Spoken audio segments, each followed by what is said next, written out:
Hi class, good morning and welcome to Understanding Self Module 7, Unfolding the Emerging Facet of Self. So we will be talking about the two facets of self, which are the political self and the digital self. So let's talk about the political self, developing an active citizenship. So the objective of this module is to elaborate on the nature of the active citizenship and how it relates to political self, analyze and synthesize how active citizenship relates to the concept and self, and assess and evaluate one level of active citizenship. So itong module na to, napaka-relevant niya, lalo na ngayong mga oras na to. Just imagine last time we talked about the nature and self, and then Ulysses happened, the flooding in Marikina, in Rizal, also in Cagayan Valley. Now there are fake news that are roaming around talking about the the flooding in Pampanga and other low-lying areas of Bulacan. But if you will look into it, it is something to do about the nature. But nahahaluan ng politika. Bakit ganon? Bakit pag merong mga bagay na nangyayari sa paligid natin, sa kapaligiran natin, bakit lagi nahaluan yon ng politika? Malalaman natin in this module kung bakit ganon yung nangyayari. So, let's talk about politics. Ano ba yung politics? So, as a member of a society, people are naturally obliged or obligated to participate in political system or social citizenship. So, kahit nasabihin natin bata pa tayo, matanda, or kahit anong klaseng tao pa tayo, we are obligated to be political being. Bakit ganon? Because politics refers to the actions or activities concerned with achieving and using power in nation or society. So, yung politics, it refers to any activity under the sun that concerns sila in achieving what is powerful in our definition. It is also defined as the way that power is shared. So, kumbaga, paano sinishare yung power sa isang organization? Sino yung merong power? Sino yung merong walang say? Sino yung may say? And the way it is affected by personal relationship between people who work together. So, medyo may kulay itong itong discussion natin na to. It's because it talks about politics. Kahit saan ka pumunta, I experience working in the public sector as well in the private sector. And I can say by my experience that wherever you are, may politics. May politics sa gobyerno, may politics din sa private sector, even in this school. So sabi nga ni Aristotle, man is by nature a political animal. Bakit nasabi ito ni Aristotle? This is because man is a social being. Sabi nga natin, di ba, hindi kaya ng tao na mabuhay mag-isa. And that people naturally drawn to various political involvement in order to satisfy their social needs. So kumbaga, kailangan nating makisalo, kailangan nating makisama para magkaroon ng satisfaction yung ating mga social needs because nga man is by nature political and we are social being. So let's talk about politics as imbibed by man implies several things. So we will talk about four things. First is politics is concerned with power. So yun nga, kapag sinabi natin politics, it is equated with power because power inequalities can be observed within societies. Hindi mo masasabi na pantay-pantay talaga yung society natin. Meron talagang mas powerful, merong mga hindi ganun ka-powerful. And the one who holds the power holds the influence. So kumbaga, kahit tignan mo lang sa barangay ninyo, kung sino yung may pinakamalakas na power, kumbaga, minsan kung sino yung pinakamayaman, kung sino yung pinakamaraming connections, siya yung pinaka-may say or siya yung pinaka-may influence sa inyong barangay or sa inyong community. Politics function based on a particular social, economic, and cultural context. The nature of politics and political system is dependent on the culture of the state. So kumbaga may mga hindi naman pera yung batayan, may mga culture na pag mas maraming babae, mas powerful. Kung mas maraming tattoo, mas powerful. Kung mas maraming metal dito sa necklace, mas powerful. So kumbaga, it's by culture and politics claim claims made by advocates are influenced by higher geographical location and ideology. As I've said, in the Benguet province, iba yung powerful sa kanila. In Pampanga, iba yung powerful. In Mindanao, iba yung powerful. In Visayas, iba yung powerful. So we have subjective or we have different culturally defined power sa atin. So next is the political is also personal. So kung ang ibig sabihin nito, yung personal nating mga choices, kumbaga kung ikaw ay nagsasubscribe into a politician, kumbaga kung bakit mo sinusuportahan tong politician na to, it is your personal values. So once personal choices reflects yung kung ano yung personal politics natin, at hindi to minsan na-distinguish. So kumbaga, hindi natin pwede sabihin na mali ka kasi ganyan yung pananaw mo. Kasi pwede din naman na yun yung choices niya talaga. So parang it's one's opinion. Politics goes hand in hand with society. So politics pervades the structure of society and thus influence inhabitants in their beliefs and ethic behavior. So, ang politics, yun nga, structure siya ng society, hindi siya pwedeng tanggalin. At madalas yung politics, nakaka-apekto yan sa paniniwala natin, sa kaisipan natin, sa anong tingin natin sa tama at mali. Kumbaga, kung sino yung nasa doon sa power, kung sino yung nandun sa taas, madalas, dahil doon sa influence niya, nai-influence na din tayo na kahit mali yung ginagawa nila, ay naiisip natin na tama. However, the political self is not only shaped by one's political affiliation or belief. So one's sense of accountability should be manifested in promoting certain advocacies through healthy political engagement. This is aligned with the concept of active citizenship. So we will talk about active citizenship now. Ano ba yung ibig sabihin ng active citizenship?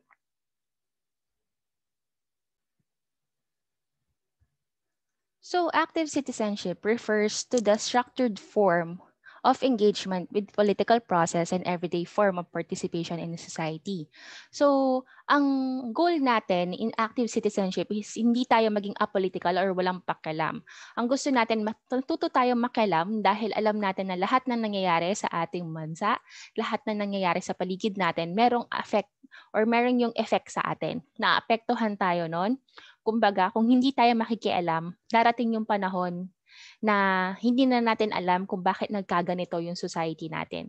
Ayaw natin na yung mga kabataan natin ngayon ay magkaroon ng a political na mind view. Kumbaga, yun yung ginagawa ng mga matatanda. Later on, mas matadiscuss natin yan. So it's also defined as a process of sharing decision which affects one's life and life of the community in which one lives. So kumbaga, kapag binili yung boto mo sa mga bumoboto na, sa mga meron ng voters number, sa mga nagparehistro na sa COMELEC, kung binili yung boto mo, 500 pesos, you divide it into the term of the person, you will come into a number na napaka-mura mo as a person. Kasi kumbaga, hinayaan mo bilhin ka ng tao na yon, hinayaan mo na binayaran yung boto mo. And then, if you will look into it, yung ginawa mo na yon, yung pinabayad mo yung boto mo, yun yung nangyayari sa'yo ngayon. Kumbaga, dahil pinabayad yung boto, hindi naging mabuting mamamalakad yung tao na yon, naapektuhan hindi lang yung pamilya mo, kundi yung buong society kung nasaan ka ngayon. So, participation is a fundamental right of citizenship.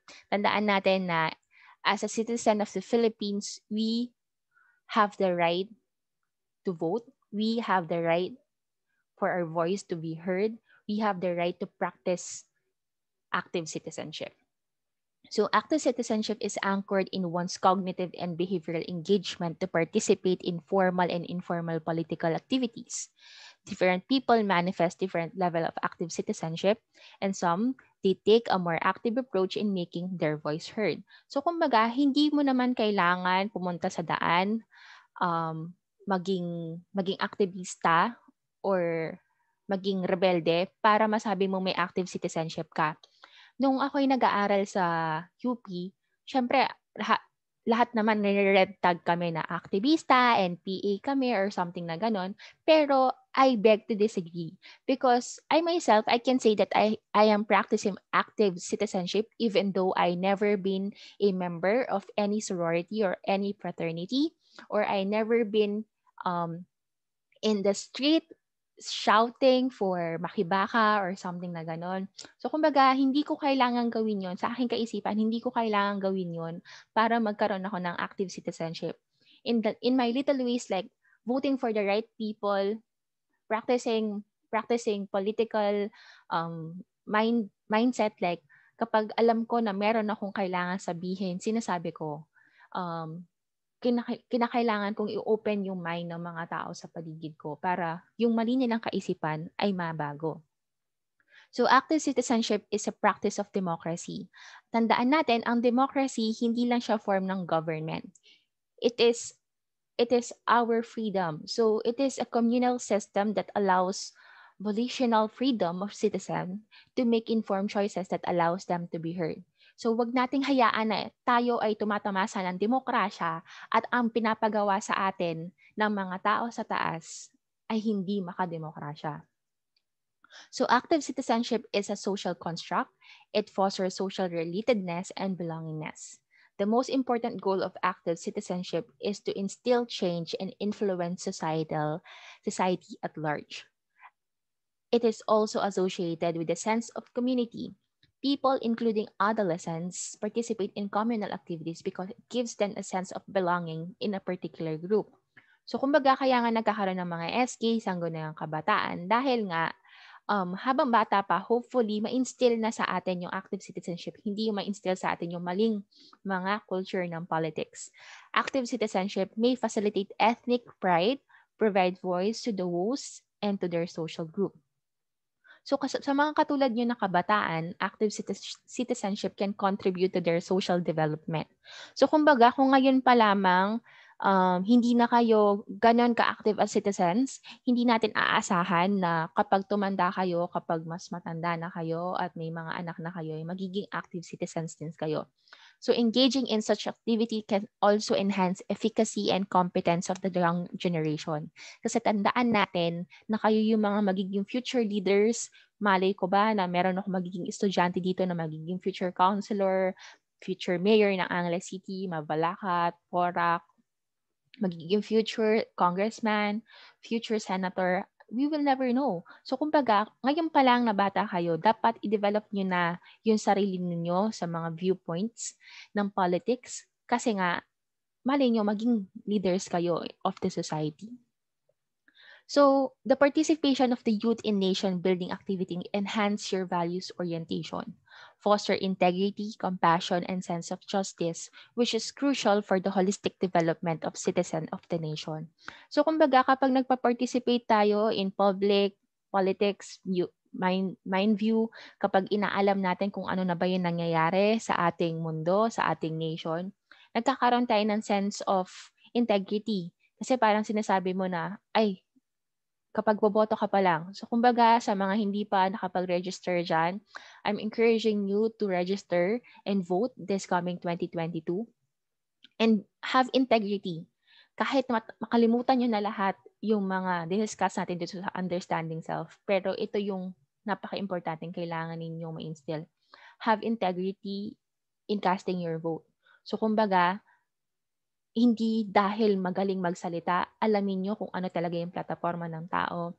Hindi dahil maraming binigay, hindi dahil yung mukha niya nandyan sa buong mga posters, hindi doon masusukat yung boto natin.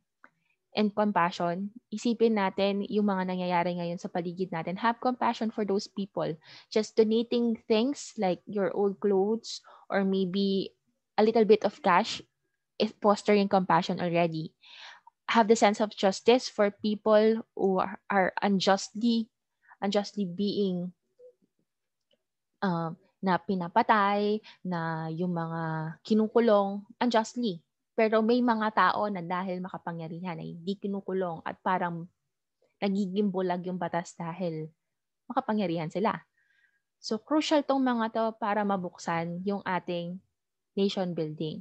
Kumbaga, itong nation building na to, mula pa nung panahon ni Rizal, pinag-uusapan na. Pero dahil hindi talaga active yung citizenship ng mga Pilipino, kumbaga madali tayong magoyo, diba? Akala natin nanalo tayo, hindi pala, binili lang pala tayo ng Amerika sa Espanya.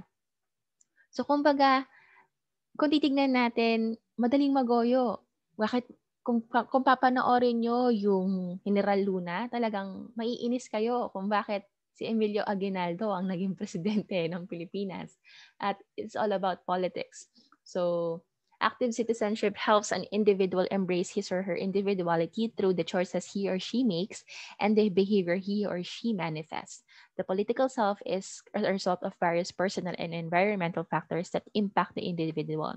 So kung bakit ganito yung viewpoint ko, it is because of my upbringing, of my school where I was educated, and also of the people around me. So kumbaga, kung bakit ganyan kayo, maybe it's because of the people around you. But if you know that there is something that you can still improve about your active citizenship, then do it. So the participation of the youth in the political discourse and social activities can result a cultural and political paradigm shift. So kumbaga, hopefully itong generation na to after millennial, kasi yung mga millennial medyo may mga boses yan talaga nagsasalita sila. Pero hopefully hindi matapos or hindi maputol sa generation ninyo. We're hoping na yung generation ninyo hindi maging generation ng mga trolls. Kumbaga, wag lang kayong basta dahil yun yung uso or dahil yun yung sinasabi ng magulang ninyo or dahil yun yung sinasabi ng mga tao sa paligid ninyo, yun na yung paniniwalaan ninyo. Gamitin nyo yung isip ninyo, gamitin nyo yung katalinuhan ninyo para isipin kung tama ba yung pinaglalaban ng mga tao. So, merong 4 dimensions yung active citizenship. So, discuss natin tong 4 dimension na to. Okay? So, first is yung protest and social change. So, pag sinabi natin yung protest, hindi yun yung punta ka sa daan, no? So, protest is the activities of like yung signing ng petition, yung ngayon, yung sa Kaliwa Dam. So, kung nag-sign ka ng petition against that, you're already making a protest, taking part in lawful demonstration.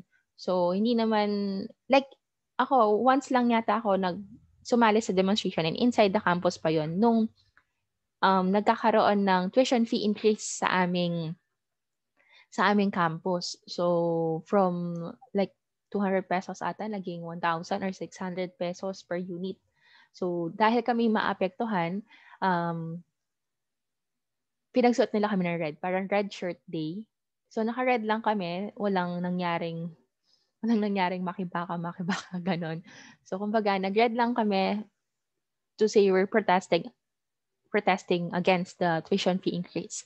So, boycotting products. Example, kung naalala ninyo, nung unlawful, yung pag-treat ng URC or Universal Robina sa kanilang mga empleyado, nag-call ng boycott yung Philippines. And medyo naging effective yun kasi in a way, naging mas maayos na yung pakikitungo ng URC.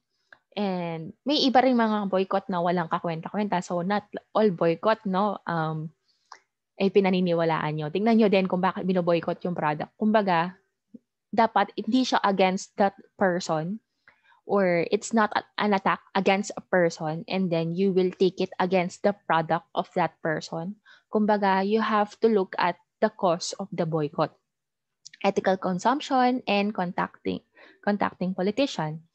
Number 2 is human right organization. So, pwede din yan sa protest and change. Kumbaga, yung pag nagme-member tayo ng mga Greenpeace, nagme-member tayo ng mga kung ano-anong mga political organization, also donating your clothes or money and your voluntary work. Pwede din sa mga may mga trabaho, yung mga union is actually a form of social change and protest. Environmental organization, like I've said a while ago, is also a protest and social change. So, in community life, it involves yung ating religious, business, cultural, social, sports, and parent-teacher organization. Kumbaga, napag-usapan na natin yan yung ating community, yung ating micro and macro systems. And then, representative democracy, engagement in political parties, like, hindi yung party-party. Kumbaga, involvement in such, like, sino yung iboboto mo na party list, kung boboto ka ba, and participation of women in politics. I'm thinking of giving plus points to people who will actually be registered voters. So, I think nasa mga tamang edad na rin naman kayo. So, mga registered voters na good for you. And dun sa mga hindi pa nagre-register, mag-register na kayo as voters. I'm already thinking about it. So, democratic values, yung democracy, intercultural understanding, and human rights. Tandaan natin, isa sa mga pinakamalaking kailangan natin pangalagaan is yung ating human rights. Let's go to section 2, which is the digital self, uncovering the digital citizenship. So the objective of this is to define and explain concept of digital citizenship, cite specific instance of technology use, and explain the importance and impact of technology in our daily lives. So, yung millennial generation, actually hindi na kayo millennial, lagi lang kayong sinasabihin na millennial kayo. Pero yung mga millennial generation is known to be the generation of native digital natives kasi yung mga millennial na born in the era of rapid technological advancement. So yung millennial, iba-iba kasi yung sinasabi. Pero ang sabi nila, it's between 1985 to 1995, those who were born in those years, or mayroong iba na nagsasabi na 1987 to um to 2000 ganon. Parang medyo malabo. Pero meron kasi mga old millennials at saka mga new millennials. Tapos kayo mga zennials na kayo. As a result, daily life is almost always dependent on the function of technology, especially the internet, which provide people with venue of presenting their identities through social media platforms. So just imagine kung walang internet, paano tayo mag-online class? Ini-imagine ko na nga kung paano mangyayari kung walang internet. So the advent of technology comes with the corresponding challenge to ensure that technology is used properly. This is the essence of digital citizenship, which refers to the norms of appropriate and responsible behavior towards technology use. So kumbaga, ang pag-uusapan natin ngayon, paano maging mabuting tao sa social media.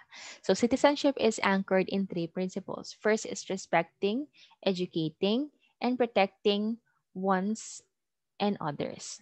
So tandaan natin yung tatlong prinsipyo na to. Kailangan natin rumespeto, educate people, and protect oneself and other people. Digital citizenship serves the purpose or regulating human behavior in highly technological digital world. So a major concern of living in a digital era is how technology shapes one's sense of self and identity.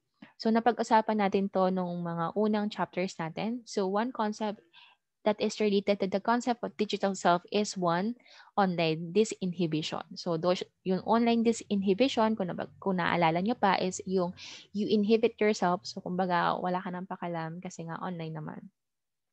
It is defined as the lack of restraint one feels when communicating online in comparison in communicating in person.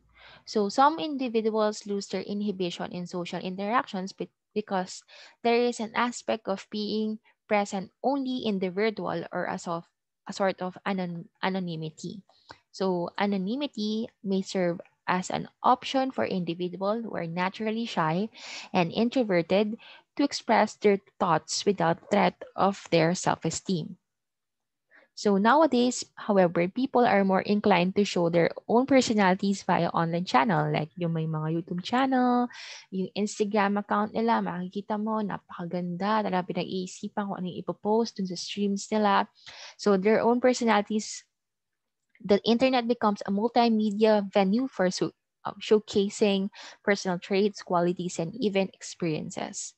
So the values and beliefs once upholds are only expressed one's old online behavior. So thus technology through the development of virtual spaces and communities accessible through the internet can be a basis for evaluating the consistency of oneself. So kumbaga, hopefully our online self and our true self malapit sila. Kasi pag malayo yan, medyo mahirap naman yung i-uphold mo yung isang bagay na nagkukunwari ka lang. So the permeating nature of technology has also influenced various technological and online behavior people manifest. So meron tayong i-discuss na 9 themes ng mga namamanifest na behavior ng mga tao. At alam ko makaka-relate kayo dito. Una is yung digital access. So full electronic participation in society. So in the click of your hands, in the tip of your hands, you can access anything. Number 2 is Shopee, Lazada. So digital commerce, electronic buying and selling. Meron na din sa Instagram, meron na din sa Facebook, yung marketplace. And then digital communication, yun nga, yung Facebook Messenger, WeChat, WhatsApp, whatever, yun yung mga digital information. Digital literacy, process of teaching, yun yung ginagawa natin ngayon. Digital etiquette, yung netiquettes. Digital law, electronic responsibility, yung terms and conditions, diba? Check natin yon. Digital right and responsibility, we have the freedom extend to everyone in digital world. And digital health and wellness, physical and psychological well-being in a digital technology world. And digital security. Ito medyo nakakatakot yung digital security kasi minsan yung cellphone mo hindi mo alam, parang feeling mo pinapakinggan ka kasi pag may sinabi kang mga bagay mamaya-maya lilitaw na siya dun sa mga lilitaw na siya dun sa mga suggested products or minsan lilitaw na din siya sa mga sponsors. So it's a way creepy pero yun, it's happening. So the themes listed emphasize the proliferation of technology in the world and how they are used for specific purposes. Suffices it to say that technology is here to stay. There is a need to adapt to the dynamic change that technology entails. So, tandaan natin that technology offers limitless opportunities. Its presence is inevitable. However, technology is not control the society and the people lives. Hindi kailangan ang technology ang magsasabi kung paano tayo mabubuhay. An individual must define him or herself based solely on his or her terms. So that's the end of our discussion for Module 7 and see you sa ating synchronous class.